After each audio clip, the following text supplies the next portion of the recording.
Assalamualaikum warahmatullahi wabarakatuh. Perkenalkan, nama saya Anis Mesa Fitri, NIM T2019-1175. Saya akan menerangkan tentang bab selanjutnya, yaitu yang pertama bab nikah.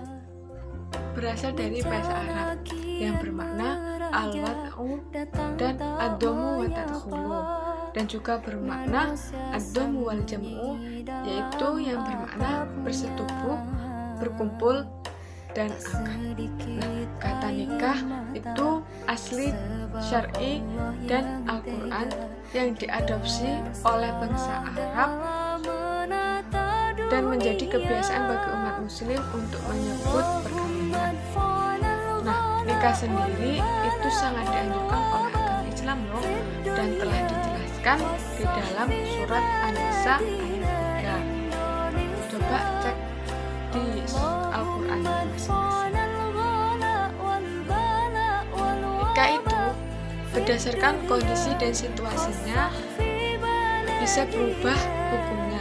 Yang pertama, wajib bagi orang yang mampu dan nafsunya mendesak untuk bersetubuh dan dikhawatirkan terjerumus ke dalam perzinahan. Yang kedua, sunat bagi orang yang nafsunya telah mendesak dan mempunyai kemampuan untuk nikah, tapi dia mampu menahan nafsunya untuk tidak berbuat zina. Yang ketiga, haram bagi orang yang tidak mampu menafkahi lahir dan batin calon istrinya. Yang keempat, makruh bagi orang yang lemah syahwatnya. Yang terakhir, mubah bagi orang yang terdesak oleh alasan-alasan yang mewajibkannya untuk menikah. Adapun rukun-rukun menikah atau rukun-rukun nikah, yang pertama itu adanya calon mempelai pria dan wanita. Yang kedua, adanya wali. Yang ketiga, adanya dua saksi. Yang terakhir, adanya lafadz akad. Selanjutnya, nikah-nikah yang diharamkan oleh agama. Yang pertama, nikah mut'ah. Yang kedua, nikah syighar. Yang ketiga, nikah tahlil. Yang keempat, kawin gadai. Yang kelima, polidari, artinya banyak suami. Nah, banyak suami sendiri adalah seseorang wanita yang digauli oleh sejumlah laki-laki dalam kurun waktu yang sama. Yang terakhir ada nikah waris. Selanjutnya tentang urutan wali. Yang pertama, dari kelompok kerabat laki-laki seperti kakek, ayah, dan seterusnya. Selanjutnya ada kelompok kerabat saudara laki-laki kandung atau saudara laki-laki seayah. Selanjutnya kelompok kerabat paman, ini saudara laki-laki kandung ayah dan anak laki-laki mereka. Yang terakhir kelompok saudara laki-laki kandung kakek atau saudara laki-laki seayah.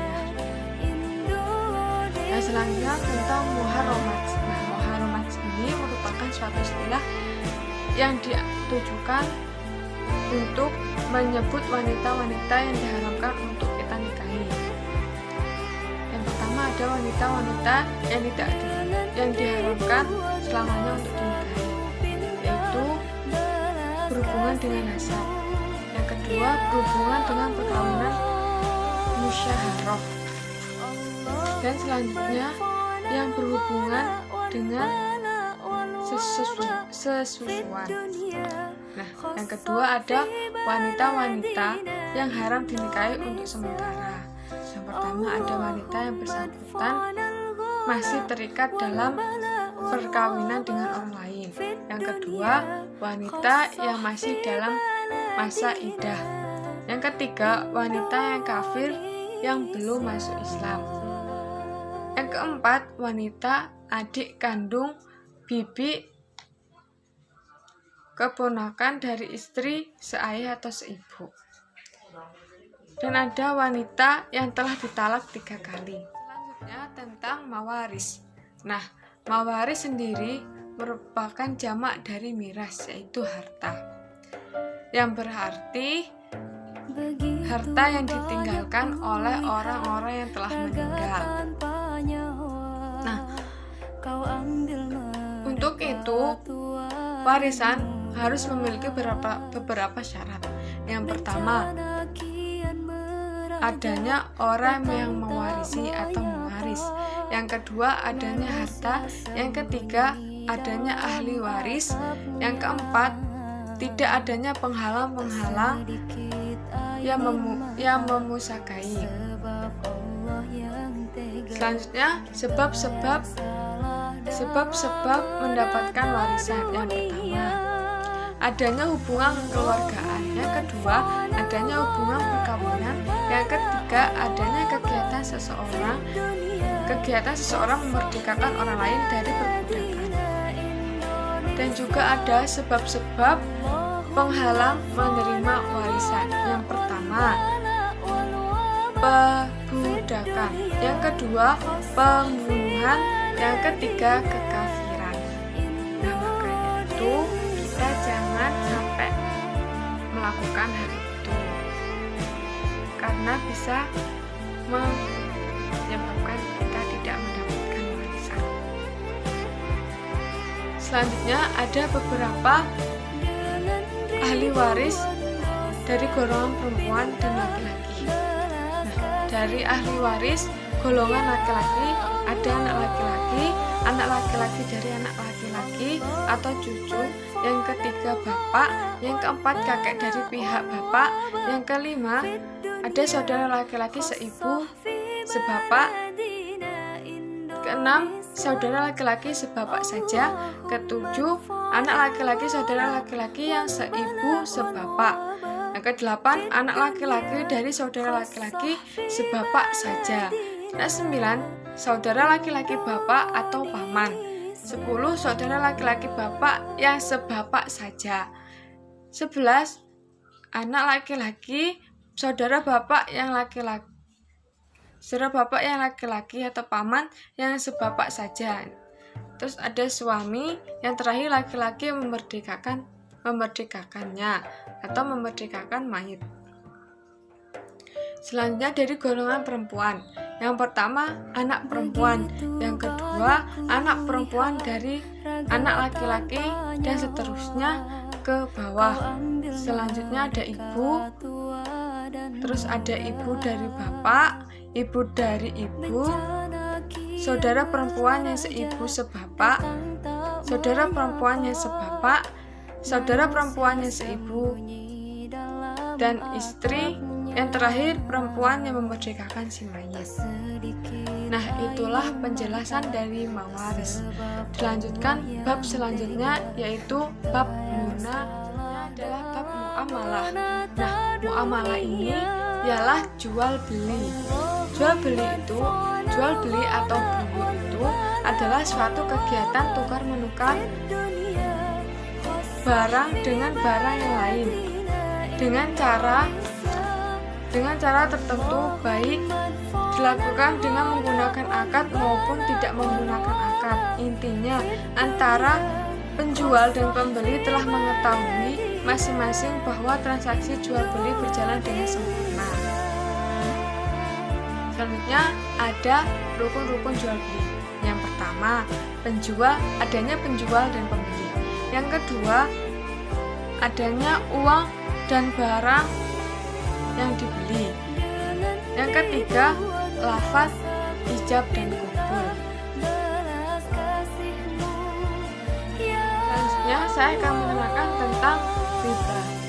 Riba adalah, dalam bahasa riba adalah yang bertambah, sesuatu yang bertambah dari pokoknya. Nah, riba sendiri dibagi menjadi 2. Yang pertama, riba fadli. Nah, riba fadli ini adalah menukar barang yang menukar barang yang sejenis tetapi ada tambahannya. Nah, tambahannya itu yang disebut dengan riba. Selanjutnya ada riba nasai. Nah, riba nasai adalah penukaran barang yang ditangguhkan pembelinya dengan memberikan tambahan dari modalnya. Contohnya, ada seseorang yang meminjam uang sebesar 100. Nah, dikembalikan dalam tempo tertentu dengan jumlah 1.150.000. Jika contohnya ada seseorang yang meminjam uang sebesar 1 juta kepada orang lain. Nah, dalam tempo waktu tertentu dia dianjurkan untuk membayar uang 1.150.000 dalam kurun waktu yang ditentukan. Jika dia telat dalam membayarnya dalam waktu yang telah diperjanjikan, maka dia akan dikenakan lagi uang sebesar 150. Jadi total pembayarannya adalah 1.300.000. Nah, uang yang 1 juta itu bukan yang disebut riba nasai, tetapi uang yang 300 itulah yang disebut dengan riba nasai.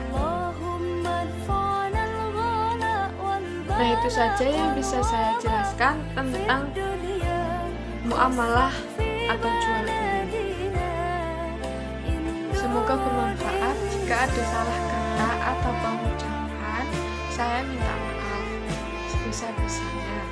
Wabillahi taufiq wal hidayah. Wassalamualaikum warahmatullahi wabarakatuh. Semoga video ini